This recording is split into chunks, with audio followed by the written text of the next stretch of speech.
The most critical component of becoming a great speaker and leader is the ability to tell your story. Why? So that people can latch on to more of you, and that's through your personal story. I've heard it say, you don't want to just retell your story, you want to relive your story like it just happened, so you can say it with that same passion, that same excitement, so they can hear it in your voice and what happened. You change your tone and you go up and down like it just happened yesterday.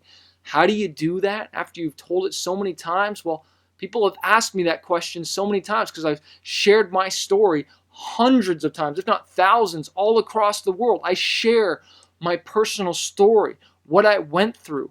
What's my story? Well, I lost my dad to suicide when I was 5 years old. My mom found him hanging there in the basement. And from that, I struggled with fear. I struggled with insecurity. I was timid. I was shy. I wasn't normally able to speak like this so clearly in front of you like this. But how did I overcome that fear? Well, to be honest, I got a hold of a scripture in the Bible. And it said in 2 Timothy 1:7 that I wasn't born with a spirit of fear, but a spirit of power, of love, and of a sound mind. And when I got that in my heart and I got that in my mind, it changed the way I saw myself. I didn't see myself as this loser. I didn't see myself as this failure like people would call me in school, in public school, because I was picked on a lot in school. I was made fun of a lot. You know, when I lost my dad, I just had my mom and my sister raise me. And they did the best they could, and my mom really took care of me. But honestly, she took me to McDonald's too much. She took me to the donut store too much. So not only was I this shy, timid mama's boy, I was starting to become a fat, shy, timid mama's boy. And I was just going down this really dark path and didn't know my left from my right. But I didn't want to deal with this fear. I didn't want this fear. I wanted more. I had dreams. And I would always share with people, you got to dream big, dream believing. Because dreaming is painting that picture of who you are today and contrasting it to what you'd like to become in the future. So I encourage you to dream big. Dream with no limits. But this is the thing. Fear rules a lot of our life instead of letting our dreams to rule our life. But for me, when I finally realized that all fear is false evidence appearing real, it got out of me. And I started to take action on my dreams because I knew action fuels success. And let me tell you, when I finally stepped out and went for that dream, because you got to understand, guys, when you go for a dream, courage isn't the absence of fear. Courage is the willingness to act despite the fear. And when I stepped out and went for my dreams and got rid of that fear, wow, one of the big dreams was skateboarding. So I'm just kind of sharing a little bit with you guys. I just kind of went into my story there a little bit of kind of what I went through and losing my dad to suicide and my earlier years growing up in school. I just wanted to share a little bit of that story just to show you the power of it and being able to have it rehearsed and knowing it really well. But I say it so passionately, I've got the crowd and they feel closer to me because it's like, wow, he went through some stuff. And I also want you to understand, people don't relate to your success. They relate to your struggle. I'm going to say that again. People don't relate to your success as much as they relate to your struggle. Because a lot of people say, oh, wow, he went through some stuff too. Oh, I can relate to that. I've been through some stuff. But if you're just talking about, oh, I got this nice house and I accomplished this and toured the world and I make this much money, people can't always relate to that. Yes, they want that. And you can share your journey, but you got to start here and you take them there on a journey. And you do that through your personal story, what you went through. It is so powerful. You don't retell it, you relive it. There's certain parts of my story that I've shared where it's like, honestly, I feel it up there.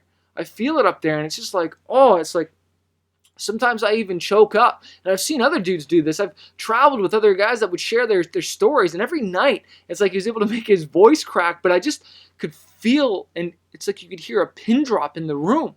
But again, it's the power of story. What's your story? What message, what things have you gone through? What struggles, what journey have you taken that you can share with people and make a part of your speaking, a part of your presentation? Because I tell you, it will change people's lives. They'll have so much more of a connection with you. I'm known for performing all over the world and singing songs and also speaking, but whenever I perform and sing songs, I always have a part of the night where I share my personal story. And I'm blown away how many times people have come up to me and said, oh, I love the show tonight. I love what you did. And I'm like, what was your favorite part? It's when you shared your story. Your story, guys. Don't retell your story, relive it. I want to encourage you right now to take some time and write out your story. Write out the things that you want to share that you think will really impact people. Stuff that you've gone through. The journey, the pain. Retell it. Retell it in the way that only you can. Take them on a journey. Take them through the pain. Take them through the hurts. Take them through the rejection, the struggles, what it felt like. The pain, how you felt, but then how you overcame it, and how you're here today, and how you're a different person. They can go and they can fight too. I always challenge people, that you can change your life. The definition of insanity is to do the same thing over and over again and expect different results. Either something new comes into your life or something new has got to come out of you. And I try and stir people up so that they take action on their dream, to stop procrastinating. And I want to say to you right now, taking this course, stop procrastinating. Write down your dream. Write down your story. Write down what it is that you want to share. Hey, what's up guys? Thanks so much for watching this video. I hope you found it valuable. Make sure you hit the subscribe button below so you can get notified of the weekly new updates we always put out. Also, if you're a struggling artist and you're just trying to figure out what to do next in this crazy music industry, maybe you feel overwhelmed and you just don't know what to do next, I want to encourage you to check out fanbaseuniversity.com. It's a membership area where we're helping hundreds of other artists grow their platform, grow their fan base, sell more music, the real nuts and bolts in the how-to grow your music industry career. Head over to fanbaseuniversity.com and join our membership and get the help and the support you need to grow your music career.